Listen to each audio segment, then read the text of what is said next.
नाही मेहता साहेब, तुमचा काहीतरी गैरसमज होतोय. मी नाही बोलवलंय तुम्हाला.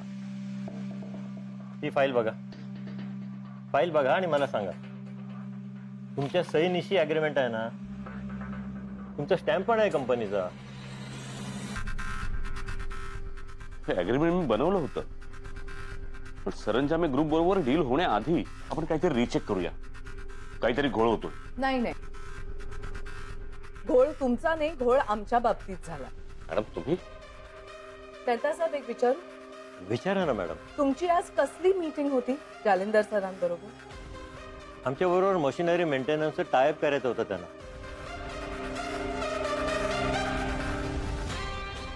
त्यासाठी फायनल मीटिंग होती आज.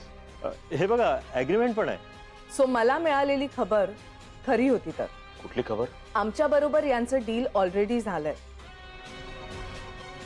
म्हणजे ज्या डील साठी तुम्हाला इथं बोलवलंय त्याबाबतचं आमचं कॉन्ट्रॅक्ट ऑलरेडी झालंय. मग तुम्हाला इथं बोलवायची काय गरज होती? नाही, काहीतरी गैरसमज होतो सगळ्यांचा. गैरसमज? मेहता साहेब इथे आहेत, मी इथं आहे, सत्य तुमच्या समोर आहे. गैरसमज? तुम्ही काय डबल गेम खेळताय आमच्या बरोबर? नाही हो, प्लीज तसं नाहीये. मग कसं आहे, मी आपलं कॉन्ट्रॅक्ट रद्द करते. मला नाही काम करायचं तुमच्या बरोबर. मॅडम प्लीज असं करू नका please. I'll see you in court.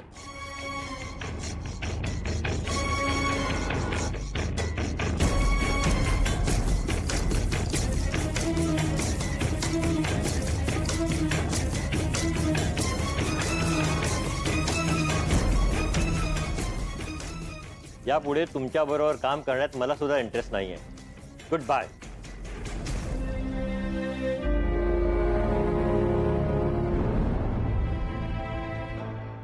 Takle का आला होता, 30 रुपये दिली त्याला तुझी उधारी. घे.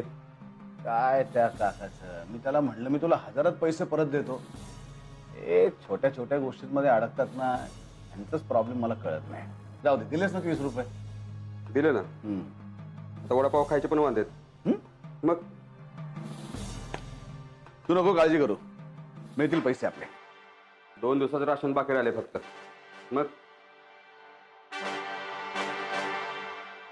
अरे तू नको टेन्शन घेऊ. आता गेली समज तुझी नोकरी. पहिल्या महिन्याचा पगार तर उद्याचा होतास ना, सगळ्या उधाऱ्या तर मिटल्या असते. ए, माझा प्लॅन काय आहे ना, तो तयार आहे. मला माहिती आहे मला काय हवंय. तुमच्या लोकांचा प्रॉब्लेम असा आहे ना की तुमचं क्लॅरिटीच नाही आहे, म्हणून बसता छोट्या छोट्या गोष्टींमध्ये अडकून. मला माहिती आहे तुझा प्लॅन. त्या पुरीला पटवायचा ना, तुझी तिची बरोबरी आहे का? नसत्या फंदात कशाला पडतो रे? अरे तुला झेपत नाही, तू कशाला विचार करतोय? माझा प्लॅन बघ आता कसा वर्क होतो. हे बघ, तुझी नोकरी तर जाणारच आहे. नोकरी भी गेली, छोकरी भी गेली. तू कशाला नसत्या शंका काढतो? अरे अभी तो शुरुआत है, आगे आगे देखो होता है क्या. जे मला हवं ना ते मी कसं सगळं व्यवस्थित करतो का नाही बघ. चल ये, बस घ्यायला. खेळतो तू.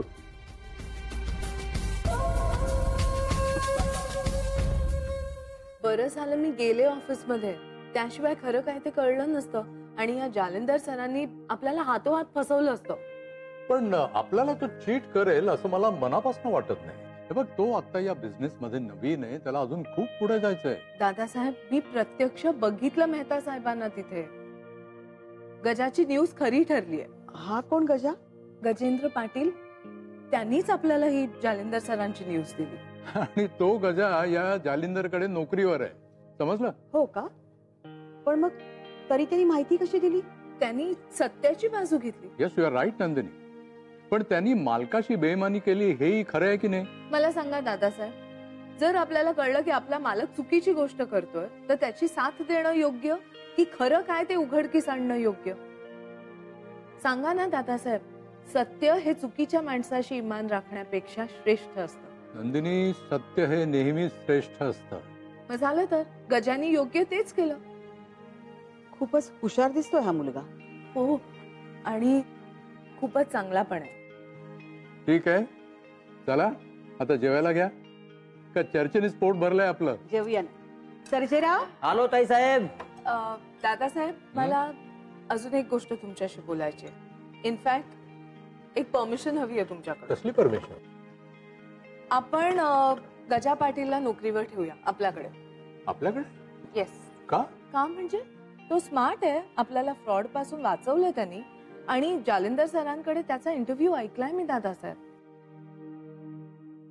सो हो म्हणा ना दादासाहेब. ठीक आहे, जशी तुझी इच्छा.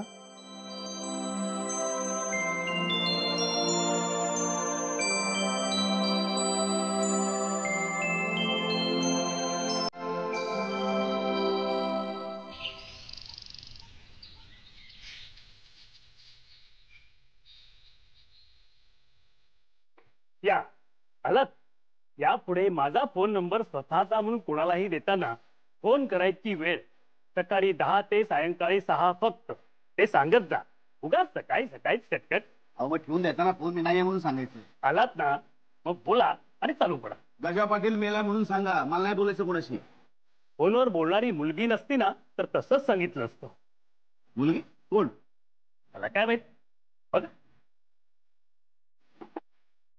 हॅलो. हॅलो गजेंद्र. हा हा बोला बोला. ओ काका, त्या रेडिओचा आवाज कमी करा ना जरा. ओ हा तुम्ही बोला. थोडं बोलायचं होतं. कुठे भेटाल सांगाल का? तुम्ही सांगाल तिकडे. हवं तर ऑफिसला येऊ का भेटायला? नाही नाही, ऑफिसमध्ये नाही, बाहेर कुठेतरी सांगा. हा ठीक आहे मग. त्या जोशी रस्त्यावरती ती वडापावची गाडी लागते ना, तिथे भेटूया. 10 वाजता चालेल? हो चालेल. तुम्ही पोचाल ना वेळेत? अहो मी आत्ता सुद्धा जाऊन तिथे थांबू शकतो. नाही नाही, आता नाही, फक्त वेळेत पोचा, कारण मी अशी रस्त्यावर कधी मीटिंग केली नाही. नाही नाही, तुम्हाला वाट नाही बघायला. पोच तुम्ही वेळ. ठीक आहे.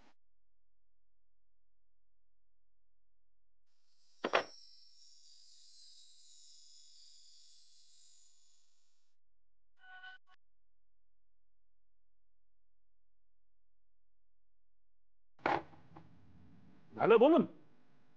पैसे कोण देणार? 8 आणे. आणि मगाशी मास दाखवला त्याचा 1.5 रुपया एक्स्ट्रा. 2 रुपये द्यावे लागतील. काय काका मागून मागून 2 रुपये मागताय? पुढच्या महिन्यात नाही तुमच्या तोंडावर 20,000 रुपये फेकले ना तर नाव गजा पाटील लावणार नाही. ओ ओ ओ होय का? बिझनेस करायचा आहे ना, पुढे मोठं व्हायचं आहे ना, मग हा असला मूर्खपणा का केला? दादासाहेब, तुमच्याबरोबर टाईप करणं हे माझं स्वप्न होतं. तुम्ही हवं तर राजनंदिनींना विचारा. मी त्यांच्याशी बोललो होतो. माझं स्वप्न पूर्ण होत असताना मी का मेहतांकडे जाईन? पण राजनंदिनीने मेहता मीटिंगला आल्याचं पाहिलं, खात्री पटली की तुम्ही आम्हाला फसवलं. दादासाहेब, मी खरंच सांगतो, मेहतानं ऑफिसमध्ये बोलावलं नव्हतं. मला तुमच्या समोर वाईट ठरवण्यासाठी मधल्यामध्ये कोणीतरी हा डाव खेळतोय. मलाही तसंच वाटतंय. शोधून काढा जो कोणी असेल तो. हे तर करावंच लागेल. त्याशिवाय मी निर्दोष आहे हे सिद्ध होणार नाही. लक्षात ठेवा, स्वतःला निर्दोष सिद्ध करणं हे जास्त महत्वाचं आहे तुमच्यासाठी. कारण बिझनेस मध्ये जर एकदा नाव खराब झालं ना, का आयुष्यभर त्याची फळं भोगावी लागतात. नेमकं काय चुकलं, कुठे गडबड झाली हे मी शोधून काढेनच. पण यशोदा मेंटेनन्स सर्व्हिसेसचं नाव असं मी बदनाम होऊ देणार नाही. दादासाहेब, तुम्ही माझ्यासाठी बिझनेस मधले देव आहात. तुम्हाला फसवण्याचा विचार माझ्या मनातही येणार नाही कधीच. विश्वास ठेवा. माझं मन मला तेच सांगतंय. But you have to prove it. Yes, definitely. And thank you so much. तुम्ही दाखवलेला विश्वास माझ्यासाठी लाख मोलाचा आहे. मी परत येईन भेटायला तुम्हाला, आणि परत आल्यावर त्या माणसाचं नाव घेऊन येईन. All the best. Thank you so much.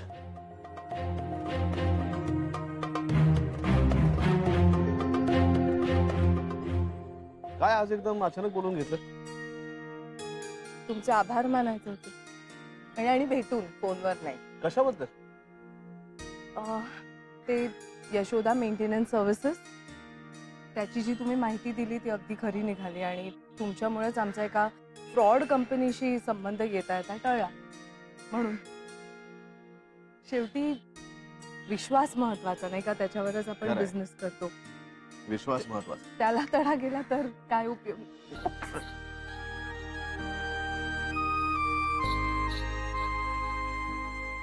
खरं विश्वास महत्वाचा.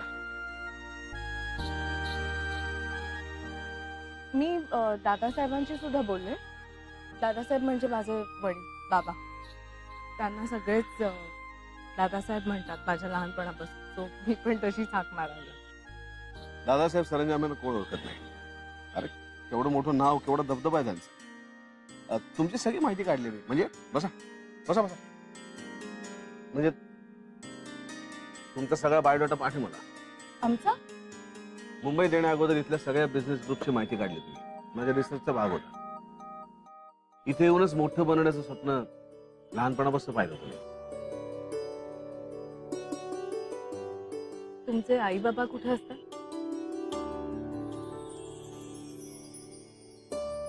या. तुम्ही नाही सांगितलं आई बाबा कुठे असतात? तुम्ही प्रश्न असा विचारलाय की त्याचं उत्तर देणं कठीण. का? काय झालं? अहो लहानपणापासून अनाथ आश्रमात वाढलेला मुलगा आहे मी. मला काय ठाऊक असणार माझे आई वडील कोण आहेत आणि कुठे आहेत. I am really very sorry. नाही तुम्ही कशाला सॉरी म्हणताय. माझ्या नशिबाचा भाग आहे. तुम्ही काय करणार त्याला. पण मग शिक्षण वगैरे? दिवसभर पडेल तर काम करायचो. मग कोणाला तरी दयाची, मग 2-4 घास खायला मिळायचे. त्यावरच आमच्या पोटाची सगळी दिसते. रात्रीच्या शाळेत जाऊन शिकायचो. असं करत करत MBA पर्यंतचा प्रवास केला. नुसती धमाल सगळी, काही विचारू नका. That's incredible. म्हणजे तुम्ही स्वतःच्या बळावर इथपर्यंत येऊन पोहोचला. ज्याचं आयुष्यात दुसरं कोणी नसतं त्याला दुसरा चॉईस कुठे असतो काही. हे मी असं खडतर आयुष्य जगलं ना, म्हणून मला सत्याची किंमत आहे. अर्थात त्या सत्याची किंमत मला मोजावी लागणारच आहे. पुन्हा आता इंटरव्ह्यू द्यायची सुरुवात केलीच आहे. का? म्हणजे आता यशोदा मेंटेनन्स मध्ये उभं तरी करतील का मला. तुमच्यापर्यंत ही माहिती कशी पोहोचली हे मला त्यांना कळलंही असं. तुम्ही नोकरीचं काय घेऊन बसला? मी तर म्हणेन तुम्हीच तिथे राजीनामा देऊन टाका. सरंजामे ग्रुप ऑफ इंडस्ट्रीजच्या मालकीण म्हणून तुम्हाला हे म्हणणं खूप सोपं आहे. माझ्यासारख्या बेवर्षी भटक्या माणसाला ही लक्झरी झेपायची नाही. तुमचे डोळे उघडतात तेव्हा तुमच्या समोर पंचपक्वानाचं ताट असतं आणि झोपेतनं आमचे डोळे खाडकन उघडतात तेव्हा आज काही खायला मिळेल या चिंतेने. तुम्ही नका काळजी करू. तुमच्यासारख्या माणसाला कितीतरी नोकऱ्या मिळतील. इनफॅक्ट सरंजामे ग्रुपला तुमची अत्यंत गरज आहे. काय म्हणाला? हो, तुम्ही सरंजामे ग्रुप जॉईन करा.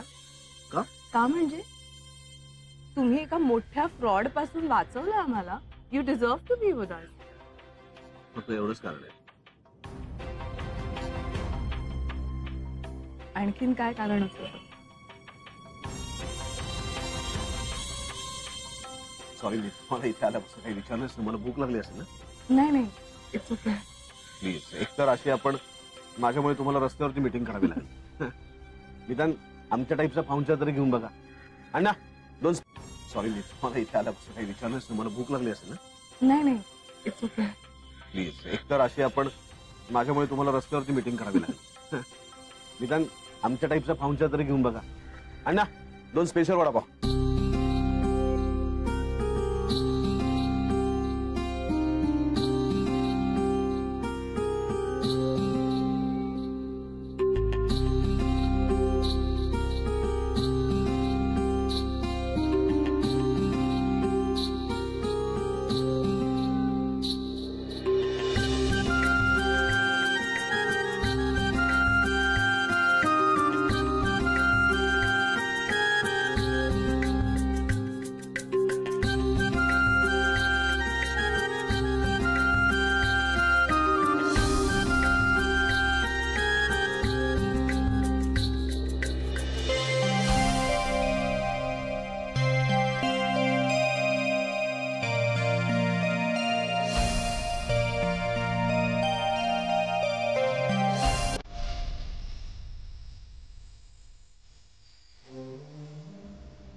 वाटतो हा पारिजाताचा हसरा आणि स्पर्श जहाते नाव सांगे केवढा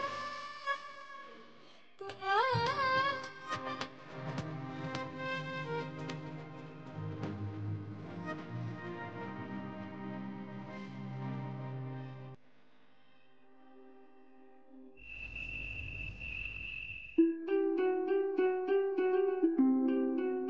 सकाळपासून ती ऑफिसला देखील आली नाही.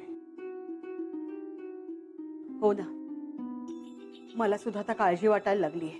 मला हेच कळत नाही, न सांगता नंदिनी गेलीच कशी? घर आणि ऑफिस याशिवाय तिला दुसरं आयुष्यच नाही. मैत्रिणी सुद्धा फारशा भेटत नाहीत तिला, आणि मग हे असं. हो, तुम्ही चिडू नका बरं. यापूर्वी असं कधीच वागली नाहीये. अगं, पण ती कुठे आहे, कधी येणार आहे हे माहिती असल्याची आपल्याला सवय आहे ना. मग एकदम असं अचानक गायब म्हणजे? तुम्ही शांत व्हा बरं. इकडे आधी बस. बसा बरं.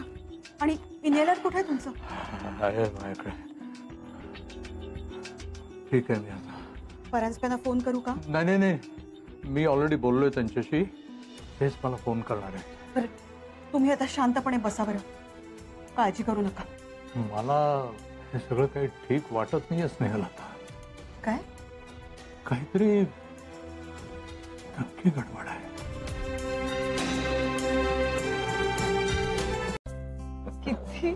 किती वर्ष झाली होत असं बाबूल सोडून. मला माहिती होतं तुम्ही नक्की एन्जॉय करणार. लहानपणी किती छोट्या छोट्या गोष्टीत आनंद असायचा ना आपला. आमच्या लहानपणी आनंद असा काही प्रकारच नव्हता. खूप कठीण होतं तुझं बालपण. माझं अगदी विरुद्ध. म्हणजे दादासाहेब आणि आई कशाला म्हणून नाही म्हणायचंच नाही, पण मला प्रत्येक गोष्टीची किंमत कळेल याची काळजी घ्यायचं. हेच तर वेगळेपण आहे ना तुमचं. चला, आज तुमचं हसणं बघितलं आणि माझा आनंद साजरा झाला. म्हणजे तुम्हाला हसताना बघून काहीतरीच तुमचं. तुमचं मग तुझं तुझं काहीतरीच तुझं काहीतरीच तुझं. करेक्ट. आता फक्त अजून एक छोटी गोष्ट त्यात ऍड करा. काय? काहीतरीच तुझं गजा. काहीतरीच तुझं गजा. हे कसं आता ऐकायला छान वाटतंय. मग आता तू मला काय म्हणणार गजा? काय म्हणू?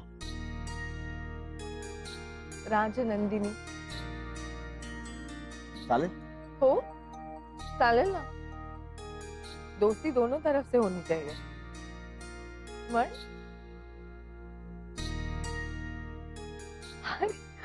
म्हण की त्यात काय एवढं. म्हण अगं राजनंदिनी. शी बाबा, तू फारच वेळ घेतोय असं अहो नगावर यायला. चला, मला उशीर होतो. मी निघते. अगं राजनंदिनी,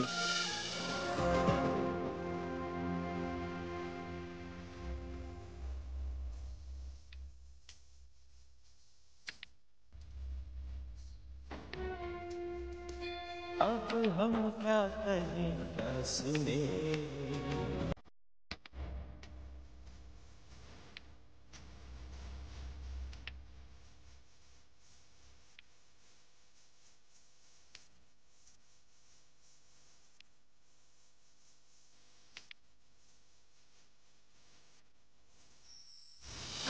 ये दिल बेजुबां था आज.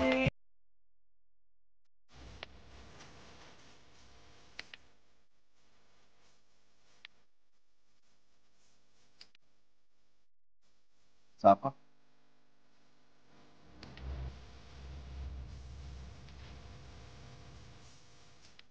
तुम्हाला खूप आवडतेस राजनंदिनी.